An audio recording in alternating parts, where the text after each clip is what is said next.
नमस्कार मित्रों, मैं डॉक्टर राधाकृष्ण। सबसे पहले तो आपसे अनुरोध है, आपसे विनम्र है कि यदि अभी तक आपने मेरे चैनल को सब्सक्राइब नहीं किया है तो इसको सब्सक्राइब कर लें, मेरे बेल आइकन को प्रेस कर लें। दूसरा, जो हमारे समविचारक मित्र हैं, जो प्राकृतिक खेती में भरोसा करते हैं, जो केमिकल फर्टिलाइजर युक्त फसलों से बाहर आना चाहते हैं, तो उन मित्रों तक भी इस वीडियो को शेयर कर दें ताकि वो भी इसका लाभ उठा सकें। दूसरा, एक बात हम नोट कर लें, जब तक हमारी मिट्टी में, हमारे खेत की जो सोइल है, उसमें ह्यूमस की मात्रा पर्याप्त रहती है, तब तक उस मिट्टी को ना तो अधिक मात्रा में पानी की आवश्यकता रहती है, ना फिर किसी जो कृत्रिम तरीके के जो खाद हैं, जो रासायनिक उर्वरक हैं, उनकी जरूरत पड़ती है। ऐसी मिट्टी सभी तरह के पोषक तत्वों को स्वयं निर्मित कर लेती है, क्योंकि वहाँ एक प्राकृतिक चक्र चलता है, एक प्राकृतिक प्रक्रिया चलती रहती है। वहाँ जो बीज हैं अंकुरित होते हैं, पौधों में बदलते हैं, पतझड़ होता है, पत्तियां झड़ती हैं उन पत्तियों से, और फसलों के जो अवशेष हैं, फसलों के जो जो जो शेष भाग हैं, उनके गलने सड़ने से, उनके पचने से, उनके भूमि में मिल जाने से ह्यूमस की उत्पत्ति होती रहती है और ये जीवन चक्र चलता रहता है। हम जानते हैं कि आज से 200-250 साल पहले हमारे पास ऐसे आंकड़े भी उपलब्ध हैं कि तब हमारी जो मिट्टी थी, हमारा जो खेत की जो भूमि थी, उसमें ह्यूमस की मात्रा पर्याप्त रहती थी। ह्यूमस का अर्थ है मिट्टी में पर्याप्त जीवांश होना, मिट्टी के अंदर जीवनी शक्ति रहना, मिट्टी के अंदर पर्याप्त संख्या में जीवाणुओं का विकसित होना, जीवाणुओं का अपना चक्र चलते रहना, और इन जीवाणुओं के चक्र से पृथ्वी का ह्यूमस पर्याप्त स्तर पर बना रहता है और ये ह्यूमस हर तरह के पोषक तत्वों की आपूर्ति करता रहता है। इस जीवाश्म में एक अद्भुत क्षमता रहती है, वो अद्भुत क्षमता है कि ये जल को सोख के रखता है, नमी को बनाए रखता है, और ऐसी नमी में, ऐसे जो कार्बनिक पदार्थों के माहौल में जीवाणु बहुत तेजी से विकसित होते हैं। हमारे पास ऐसे आंकड़े विकसित हैं। वैसे तो 60-70 साल पहले जब हमारे कृषि वैज्ञानिक और हमारे आधुनिक सोच वाले जो बुद्धिजीवी हैं, ह्यूमस की धारणा अपने मन में रखते थे, क्योंकि 1960 के बाद से ह्यूमस की धारणा को बदल दिया गया है। पहले इसको ऑर्गेनिक कार्बन किया गया, उससे पहले जीवांश भी इसको उल्लेखित किया गया, लेकिन आज तो सीधी सीधी बात कार्बन, नाइट्रोजन, फास्फोरस पे आकर सिमट के रह गई है। आज बात सिमट के रह गई है यूरिया पर, डीएपी पर, एमओ आदि जितने भी कृत्रिम रासायनिक खाद में, उनमें सिमट कर रह गई है। आज तो बात इससे भी आगे चली गई है। आप एक शब्द सुनते होंगे, उसको हाइड्रोपोनिक एग्रीकल्चर कहते हैं। अब ना तो जमीन की जरूरत है, ना यूरिया जैसे खाद की जरूरत है, अब तो पानी में ही हम कई तरह की फसलें लेने लगे हैं। इससे एक नई क्रांति एग्रीकल्चर में हमें दिखाई दे रही है, लेकिन ये क्रांति क्षणिक है, स्थायी नहीं है। इसके भी कई तरह के दुष्प्रभाव, प्रतिकूल प्रभाव हमारे सामने आने वाले हैं। क्योंकि विज्ञान की जितनी भी धारणाएं कुछ दशकों में बदल जाती हैं, उनके जैसे जैसे दुष्परिणाम सामने आते हैं, हम विस्मित हो जाते हैं, अपने कदमों को या तो मोड़ लेते हैं या फिर नई धारणा प्रस्तुत कर देते हैं। जैसे 1940 के आसपास एक वयस्क मनुष्य के जो वीर है, उसके 5 ml की मात्रा में 22 करोड़ के आसपास स्पर्म माने जाते थे। शुक्राणु की संख्या 22-23 से लेकर 26 करोड़ तक स्वीकृत की जाती थी, और 1980 के आसपास, 1990 के आसपास उन शुक्राणु की मात्रा को घटाते घटाते घटाते घटाते हम 5-7 करोड़ पर ले आए, और अब तो यदि किसी वयस्क पुरुष के वीर के अंदर 1 से सवा करोड़ के यदि शुक्राणु विद्यमान है तो उसको सामान्य पुरुष घोषित कर दिया जाता है। लेकिन इसका दूसरी तस्वीर भी हमारे सामने है। जैसे जैसे वयस्कों के अंदर शुक्राणु की संख्या घट रही है, वैसे वैसे प्रजनन दर में गिरावट आती जा रही है, और आज पूरी दुनिया में करोड़ों की संख्या में ऐसे दंपत्ति हैं, ऐसे वयस्क युवा जोड़े हैं जो संतानहीनता की श्रेणी में आते हैं, जो संतान पैदा करने की क्षमता नहीं रखते। अब वही जो पहले कहते थे कि 20-22 करोड़ स्पर्मों की जरूरत ही नहीं है, इतनी क्या आवश्यकता की है, जो संतान की उत्पत्ति के लिए, गर्भाधान के लिए तो एक शुक्राणु की आवश्यकता है, लेकिन आज 1.5 से 2 करोड़ शुक्राणु रहने के बावजूद भी संतान पैदा नहीं हो पा रही है, बाकी का वो पूरा तरह स्वस्थ है। ठीक यही धारणा आज हाइड्रोपोनिक टेक्निक के साथ में कह सकते हैं कि जो हाइड्रोपोनिक टेक्निक से एग्रीकल्चर हो रही है, जो साग सब्जियां पैदा की जा रही हैं, जो फल फूल उससे पैदा किए जा रहे हैं, उनमें क्या न्यूनता है, क्या कमी है, इसका परिणाम तो थोड़े दिनों के बाद सामने आने वाला है। यही बात ह्यूमस को लेकर भी कही आती थी। हम ह्यूमस पे ध्यान हमने थोड़ा हटा दिया, हमने ऑर्गेनिक कार्बन पे ले आए, अब ऑर्गेनिक कार्बन को भी हमने छोड़ दिया। फिर हमने अपना पूरा ध्यान नाइट्रोजन की आपूर्ति के लिए यूरिया डीएपी पर केंद्रित कर लिया।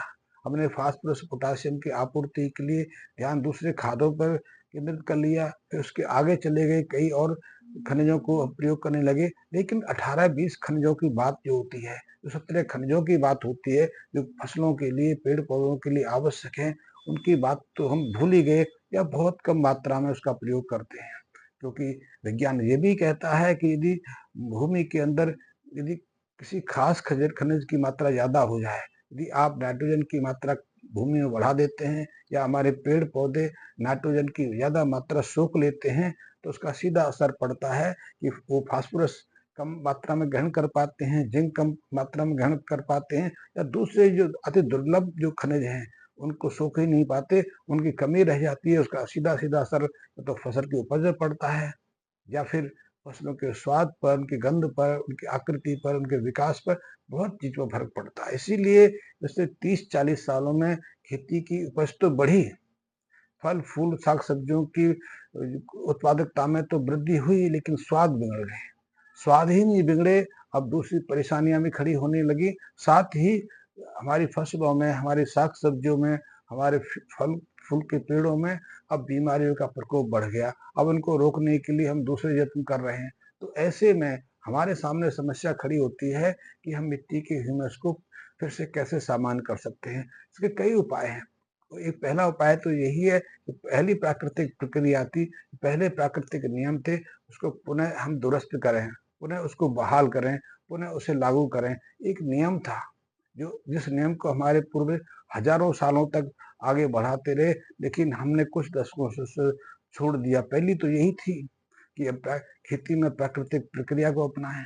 हम जो हमारे खेतों में ये फसलें होती हैं, जो साग सब्जी होते हैं, दूसरी चीजें होती हैं, उसका शेष जो अवशेष बच जाता है, इसे हम या तो व्यर्थ में बाहर फेंक देते हैं, या कुछ लालच में बेच देते हैं, या फिर उसमें आग लगा देते हैं। जैसे कि आज पंजाब, हरियाणा, उत्तर प्रदेश के काफी बड़े भाग में, या फिर दिल्ली के आसपास जो चावल की जो फसल होती है, चावल की फसल के बाद जो चावल का अवशेष होता है, इससे पराली बोलते हैं, उसमें आग लगा देते हैं। कई जगह तो मैंने देखा है कि जो जौ का अवशेष होता है उसमें भी आग लगा देते हैं, चरी में भी आग लगा देते हैं, मक्की में भी आग लगा देते हैं। इससे होता क्या है, इससे पॉल्यूशन तो फैलता ही फैलता है, लेकिन मिट्टी के आसपास का तापमान बढ़ जाने से वहाँ के जीवाणु भी नष्ट हो जाते हैं, और साथ ही जो मिट्टी का आहार था, जो मिट्टी को पोषक तत्व की आपूर्ति करने वाले स्रोत थे, वो भी मिट जाते हैं, समाप्त हो जाते हैं, और इससे वो प्राकृतिक जीवन चक्र वो, वो गड़बड़ा जाता है। तो उसको बहाल करने की आवश्यकता है। दूसरा, हमने एक चीज और पकड़ ली है कि अब खरपतवारों को हम विकसित ही नहीं होने देते, उनको जन्म लेने से पहले ही मार देते हैं, उनको पहले जन्म से पहले, अंकुरित होने से पहले नष्ट कर देते हैं। तो कई तरह के पेस्टिसाइड का भी उपयोग बड़ी तेजी से बढ़ रहा है। दूसरा, हम करते थे पेस्टिसाइड के लिए, फसलों के लिए, खनिज तत्वों की आपूर्ति के लिए, या प्राकृतिक जीवन चक्र को बनाए रखने के लिए हम पशुओं का और गाय भैंस के जो जो मलमूत्र होते हैं, जो गोबर आदि होते हैं, उनको हम अपने खेत में प्रयोग करते थे। गोबर आदि के जो जो प्रयोग से हमारी मिट्टी के जीवांश को बहुत शक्ति मिलती है। इसीलिए हमने गाय को माँ का कहा है। गाय के गोबर में और दूसरे पशुओं के गोबर में बहुत अंतर है। तो गाय के गोबर का प्रयोग करके, फसलों के अवशेष का प्रयोग करके, और कुछ प्राकृतिक जो नियमों को अपना के हम मिट्टी के ह्यूमस को बढ़ा सकते हैं। और हम गाय के गोबर से एक एक सॉल्यूशन बनाते हैं। ये गाय के गोबर में विद्यमान बहुत से जीवाणु का, उसके जो गोबर में या गाय के पेट पे जो बायो एक्टिव एंजाइम्स होते हैं, जो माइक्रोफ्लोरा रहते हैं, या जो पाचक एंजाइम होते हैं, उनका एक सम्मिश्रण, एक हमने मिक्सिंग पाउडर तैयार किया है, सॉल्यूशन तैयार किया है, इसको यदि हम अपने खेतों में प्रयोग करते हैं तो उस ह्यूमस को बढ़ाने की सामर्थ्य प्राप्त कर लेते हैं। मिट्टी में ह्यूमस बढ़ता है तो फिर किसी आपको खाद की आवश्यकता नहीं पड़ती, क्योंकि ये ह्यूमस धीरे धीरे जो जीवाणु की संख्या में वृद्धि करता चला जाता है। आप देखते हैं कि इसके नियमित उपयोग से आपकी मिट्टी की जो नमी है वो बढ़ती जाती है, मिट्टी में जीवाणु की संख्या में वृद्धि होती जाती है, और ये जीवाणु इतने शक्तिशाली हैं कि वो हर तरह के पोषक तत्वों की आपूर्ति मिट्टी में कर देते हैं। अब तो एक जीव आपने एक और चीज देखी होगी, कोई पशु मर जाता है या फिर आदमी ही यदि कोई मर जाए तो उसके शरीर में अब उतनी तेजी से गलन की प्रक्रिया शुरू नहीं होती, सड़न की प्रक्रिया शुरू नहीं होती, क्योंकि हमने आदमी के शरीर को भी कुछ ऐसी दवाओं से, कुछ ऐसे रसायनों से एक अलग रूप दे दिया है कि अब उसके अंदर के जो जो जो गलन सड़न की प्रक्रिया शुरू करने वाले फंगस हैं, जो सेप्रोफाइटिक फंगस कहते हैं, वो सक्रिय नहीं होते, और मिट्टी में तो ऐसे फंगसों का जो संख्या है निम्नतम स्तर पहुंच गई है। इसीलिए पशु पक्षी जो मर जाते हैं उनका शरीर जो है, उनका मृत शरीर महीनों तक खुले में पड़ा रहता है, उसको खाने के लिए कोई जीव आता ही नहीं। अन्यथा 20-25 साल पहले तो ऐसे पशुओं का जो मृत शरीर है कुछ घंटों में पूरी तरह समाप्त हो जाता था। इसका अर्थ था कि हमारी मिट्टी में तब तक ये सेप्रोफाइटिक फंगस काफी मात्रा में थे। ये सेप्रोफाइटिक फंगस ह्यूमस की स्तर को बढ़ाने में बहुत मदद करते हैं। मिट्टी के अंदर जो पोषक तत्व हैं उनकी मात्रा को बढ़ाने में बहुत मदद करते हैं। ये मिट्टी की उर्वरता में सहयोग करने वाले कारक हैं, और हमने इनको नष्ट कर दिया। नष्ट इसलिए कर दिया कि इतनी मात्रा में हमने केमिकल फर्टिलाइजर का प्रयोग किया, हमने इतनी दवाओं का प्रयोग किया कि अब मिट्टी ही विषाक्त हो गई। मिट्टी इतनी जहरीली हो गई कि उसमें ये जीवाणु विकसित नहीं हो पा रहे। तो यदि हम इस विषाक्तीकरण को त्याग दें, रोक दें, उसको विलंबित कर दें, तो निश्चित रूप से हम जीवाणु को बढ़ने में मदद कर सकते हैं, इन फंगसों को संवर्धित करने में सहयोग कर सकते हैं, और इससे निश्चित रूप से मिट्टी का जो ह्यूमस है वो फिर से अपने सामान्य स्तर पर आ सकता है। विषय बहुत विस्तृत है, इसके बाद बारे में फिर कभी चर्चा करेंगे। आप यदि इस गोरस नामक और तरल का प्रयोग करना चाहते हैं, इस एक्टिव जो गोरस सॉल्यूशन है इसको अपनाना चाहते हैं, और मैं तो चाहता हूं कि अपनाने से पहले इसका परीक्षण करें, खुद जांचें, संतुष्टि हो, फिर ही इसको ज्यादा बड़े क्षेत्र में उपयोग करें। आप इसका प्रयोग 100 मीटर में, 200 मीटर में, 300 मीटर की किसी क्यारी में, किसी भाग में कर सकते हैं। इसको प्रयोग करना बहुत सहज है। इसको प्रयोग करना इसलिए सहज है कि इसका जो मदर कल्चर है आप अपने घर पर तैयार कर सकते हैं, और इसी एक बोतल से, ये 200 ग्राम की मात्रा का है, इससे आप 1 एकड़ से लेकर 3 एकड़ तक का उपयोग कर सकते हैं। लेकिन मैं चाहता हूं कि पहले इसका उपयोग 500 मीटर से कम में करें, बार बार करें। जब 2-3 बार इसका आप प्रयोग करेंगे तो निश्चित रूप से आपकी मिट्टी में परिवर्तन आपको दिखाई देगा। मिट्टी का ह्यूमस संरचना बदलेगी, मिट्टी में कई तरह की वनस्पतियां विकसित होती चली जाएंगी, या मिट्टी में जो फसलें हैं, जो साग सब्जियां हैं, जो फलों के पेड़ हैं, उनके विकास में, उनकी जो उत्पादन क्षमता है, उनके फल फूल की जो गंध है, सुगंध है, जो आकार है, जो रंग रूप है, वो आपको आकर्षित करेगा, उनके सड़ने की प्रक्रिया रुकेगी। इसके बहुत सारे परिणाम आपको मिलेंगे। सबसे बड़ी चीज तो है मिट्टी भुरभुरी हो जाएगी, मिट्टी में जल धारण की क्षमता विकसित होगी, और जब उस मिट्टी का आप सोइल टेस्ट कराएंगे तो उसमें हर तरह के पोषक तत्वों की मात्रा आपको पहली मात्रा के तुलना में बढ़ी हुई मिलेगी। बहुत सारा विषय है। यदि कोई संशय है, कोई जानकारी चाहते हैं, तो आप मेरे मैसेज बॉक्स में कमेंट्स देके उससे संबंधित जानकारी ले सकते हैं। धन्यवाद मित्रों।